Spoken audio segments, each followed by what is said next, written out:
Simpro-DF confronta a orientação do CNE e exige responsabilidade na definição dos rumos da educação. O Brasil registra quase 150 mil mortes ocasionadas pela Covid-19 desde o início da pandemia do novo coronavírus em março deste ano. Um número alarmante mostra que é inquestionável a necessidade da manutenção das aulas remotas nas escolas públicas e particulares.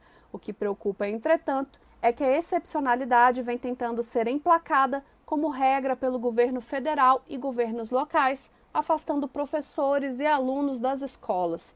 Diante da pandemia da Covid-19, no último dia 6 de outubro, o Conselho Nacional de Educação, CNE, aprovou a ampliação do ensino remoto nas redes públicas e privadas de ensino do país até dezembro de 2021.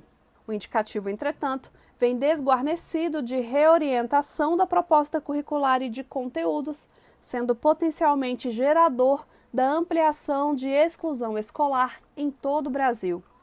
A diretora do Simpro-DF, Rosilene Correa, afirma que o ensino remoto não pode ser utilizado como tentativa de recuperar os prejuízos gerados no período da pandemia da Covid-19. Precisamos, sim, repensar a educação, mas com total responsabilidade, compreendendo que ensino remoto não se aplica à educação básica. As aulas remotas devem ser ofertadas no próximo período como uma das alternativas para recuperar o prejuízo causado esse ano. E isso só poderá ser entendido como alternativa se o governo se empenhar em oferecer condições para que todos os estudantes possam contar com este recurso. Se for para excluir mais ainda, como está acontecendo agora na pandemia, a proposta não fará o menor sentido, explica.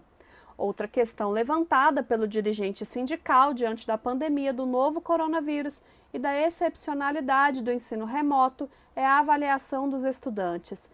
Não podemos tratar de um processo de avaliação ignorando a pandemia. Não se pode nem aprovar e muito menos reprovar aqueles que não tiveram acesso às escolas. São várias as razões que podem resultar em um baixo desempenho do aluno, desde a própria dificuldade de acessar os conteúdos via internet e interagir com novas tecnologias, até impactos emocionais, como perda de entes queridos ocasionada pela Covid-19, diz.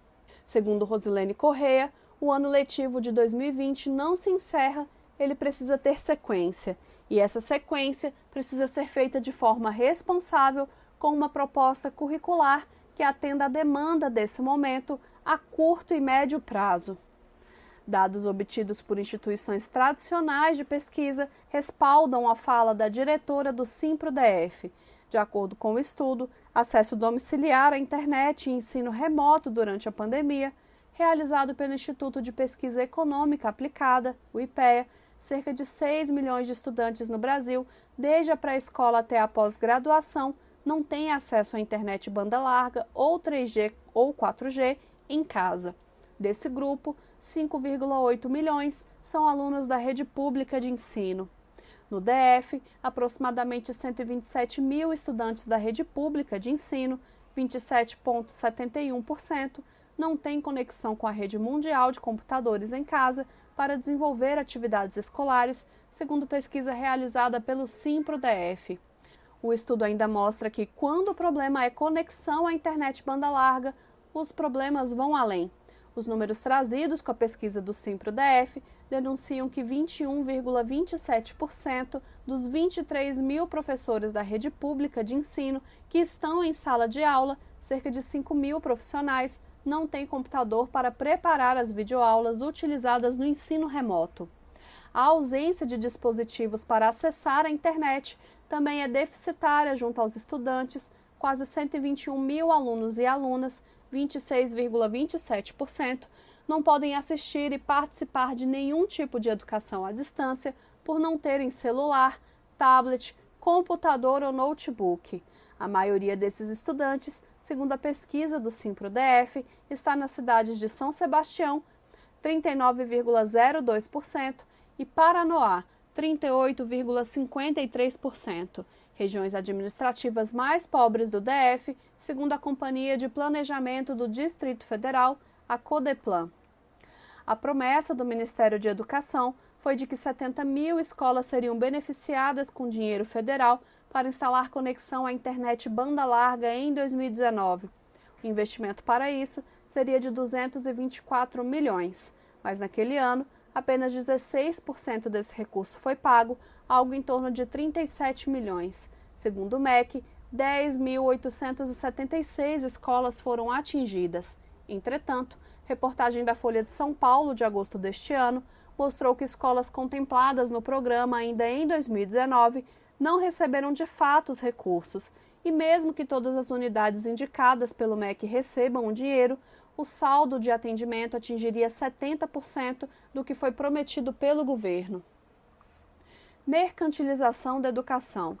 A inserção das tecnologias como mediadora do processo educacional é um debate antigo. Ainda nos anos 1980, o setor empresarial do ramo da tecnologia já esticava os olhos em cima do desenvolvimento educacional público, utilizando inclusive financiamento público para isso.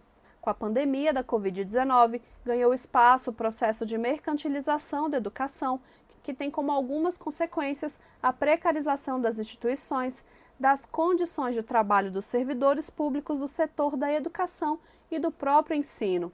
No DF, por exemplo, para viabilizar o programa Escola em Casa DF, o GDF realizou parceria com a gigante digital Google, utilizando o Google Classroom, que integra o G Suite for Education. Entretanto, programas como esse são verdadeiros caçadores de dados pessoais de crianças e adolescentes, o que coloca em risco sua formação enquanto indivíduos. De posse desses dados pessoais e de metadados, como tempo de acesso em páginas, uso de palavras-chave, preferências de conteúdo, as gigantes digitais têm possibilidade de prever comportamentos e ampliar o serviço de publicidade direcionada, fonte principal de suas rendas. A posse dos dados pessoais ainda permite que essas empresas ampliem o serviço de inovação, sugerindo tendências e comportamentos. A prática é definida como capitalismo de vigilância pela acadêmica Joshana Zuboff. No caso da solução do Google para a educação, há pouca informação disponível sobre quais dados serão coletados durante o uso e como eles poderão ser utilizados pela empresa. A empresa já foi questionada judicialmente em diferentes ocasiões fora do Brasil por violar a privacidade e a intimidade de seus usuários, afirma a coordenadora regional de Direitos Digitais, integrante da Rede Latino-Americana de Estudos sobre Vigilância, Tecnologia e Sociedade, LAVITS, e integrante do Intervozes Coletivo Brasil de Comunicação, Jamila Venturini, em entrevista dada à CUT-DF. Para a diretora do Simpro-DF, Rosilene Correa, existe um projeto em curso, especialmente no Ministério da Educação, que é de mercantilização da educação, tornando a educação pública um bom negócio. O governo está interessado na educação remota, não como excepcionalidade, mas como regra, porque isso vai ao encontro da ideologia ultraliberal desse governo, que mercantiliza direitos humanos como a educação. São grandes empresas interessadas nos gordos contratos no âmbito da educação e elas não vão aceitar sair dessa pandemia sem lucrar, inclusive com o aval do governo federal e governos estaduais que seguem essa linha político-ideológica, avalia.